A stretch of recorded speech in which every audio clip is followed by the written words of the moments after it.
put us in a box. Go ahead. That just gives us something to break out of.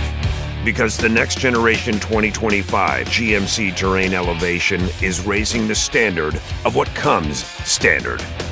As far as expectations go, why meet them when you can shatter them? What we choose to challenge, we challenge completely. We are professional grade. Visit gmc.com to learn more. At Sierra, discover great deals on top brand workout gear, like high-quality walking shoes, which might lead to another discovery. 40,000 steps, baby. Who's on top now, Karen? You've taken the office step challenge a step too far. Don't worry, though. Sierra also has yoga gear. It might be a good place to find your zen. Discover top brands at unexpectedly low prices. Sierra, let's get moving. It's a Minimalist Monday edition of Optimal Living Daily, Taking It In and Not Tweeting About It, by Colin Wright of ExileLifestyle.com. And I'm Justin Malik, your narrator. And I'll keep this intro nice and minimal, so let's get right to it and continue optimizing your life. Taking It In and Not Tweeting About It, by Colin Wright of ExileLifestyle.com. One of the most difficult parts of my exile was leaving my beloved iPhone behind. My iPhone came with me everywhere. It was always at my side. When I needed to make a connection, bam, it was there to help me make a call. When I wanted to listen to some music, zing, it would flip out a record from my collection and lay down some B-sides. When all I desired was to snap a quick photo or check my email, whiz bang, it became what I needed it to be, the perfect relationship. Or so I thought. Like with so many things, I was a bit too close to the situation to realize what I was giving up in exchange for constant access to just about everything and everyone in the world. I sold my iPhone for many reasons, partially because I didn't want to worry about finicky data plans when I traveled, partially because using it in public would make me a tempting target for crime in certain parts of the world, and partially because it wouldn't work on a number of mobile networks in certain countries. The final nail in the coffin was that I realized I was developing a dependency. I didn't know whether or not I'd be able to operate without it, and that was a scary thought. I sold it as soon as I could. Since then, I found that I was even more dependent than I imagined. For a long time, I didn't need to know where anything was. I could just look it up on my iPhone. I'd hit a button, it would tell me where I was located. I'd hit another, and it would tell me how to get where I wanted to go, step by step, like magic. I could translate any language into any other language with little or no effort on my part. I could convert one currency to another with gusto. I had all of my contact names and numbers and email addresses all in one place, easily searchable and sendable.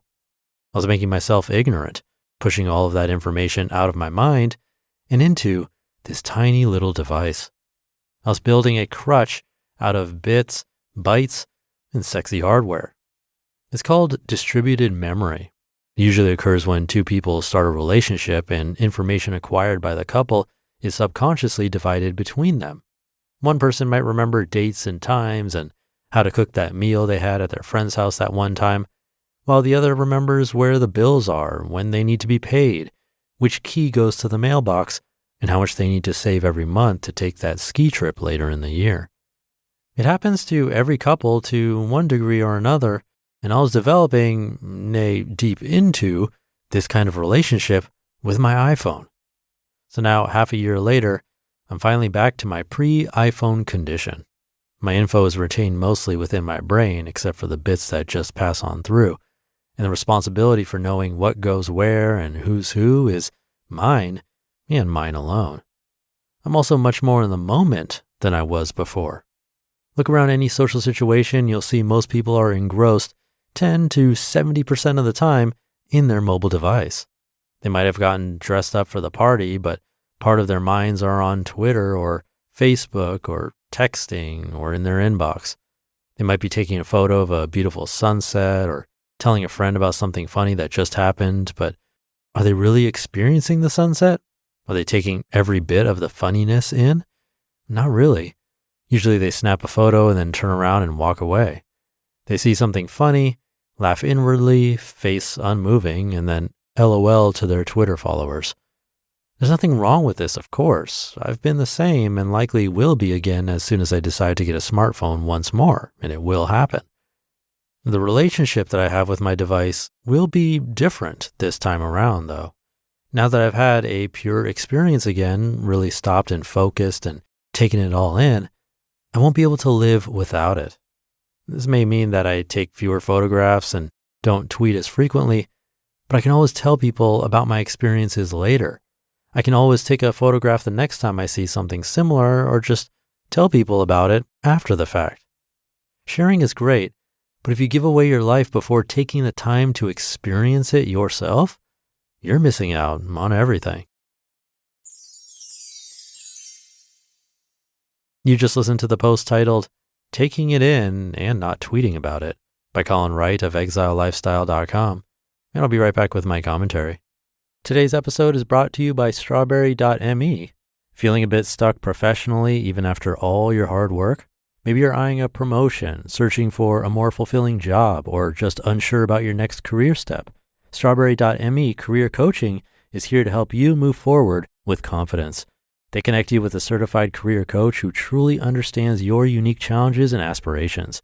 This isn't about generic advice. It's a personalized, collaborative coaching experience focused on your goals. Your coach will help you uncover hidden strengths and develop strategies to stand out and advance faster. They provide guidance and accountability, empowering you to make real, lasting progress. Because knowing what to do is one thing, but having a dedicated coach to guide and support you, that's how significant career growth truly happens. Your next big opportunity is waiting. Let Strawberry.me help you get ready for it. Get started today at Strawberry.me/old and claim your $50 credit. That's Strawberry.me/OLD, because your career success shouldn't wait. Close your eyes, exhale, feel your body relax, and let go of whatever you're carrying today. Well, I'm letting go of the worry that I wouldn't get my new contacts in time for this class. I got them delivered free from 1-800-CONTACTS. Oh my gosh, they're so fast. And breathe. Oh, sorry. I almost couldn't breathe when I saw the discount they gave me on my first order. Oh, sorry. Namaste. Visit 1-800-CONTACTS.com today to save on your first order. 1-800-CONTACTS. Thank you to Colin. This article was written in 2010 originally, and he has an update for it, so I'll read that now. Update December 11, 2016. Important context for this essay, the iPhone I had before leaving the US, the iPhone 3G, which if you look it up was old and did essentially nothing. For the time it was remarkable, but the iPhone was still a somewhat niche product, mostly used by designers and other quote-unquote creative industry people. The camera was terrible, the connectivity, as I mentioned in the essay, was very limited. And so much has changed in that regard. Smartphones have become pocketable supercomputers, and they truly are remarkable in what they allow us to do when connected to them. That said, I did take to heart the lessons learned while going first back into the dumb phone world and then phoneless for a time during the first few years of my travels. I realized that I value the moment and that taking the time is important, even if you take time to enjoy that sunset and then after a bit, take out the phone to snap a photo to share with people who can't be there with you to enjoy it. Balance is so key to this.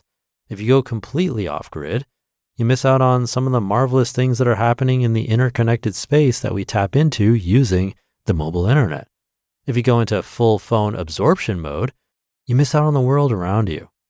Everyone will have a different comfort level with this, but I'm guessing that for most of us, we end up in the default space, which has the dial turned a little too far toward absorption. It's worth pulling away periodically to see if you might want to reset that dial. So there you have it, basically saying balance, which is one of the biggest themes of this podcast. And I'll leave it at that. So have a wonderful rest of your day, and I'll see you tomorrow as usual, where your optimal life awaits.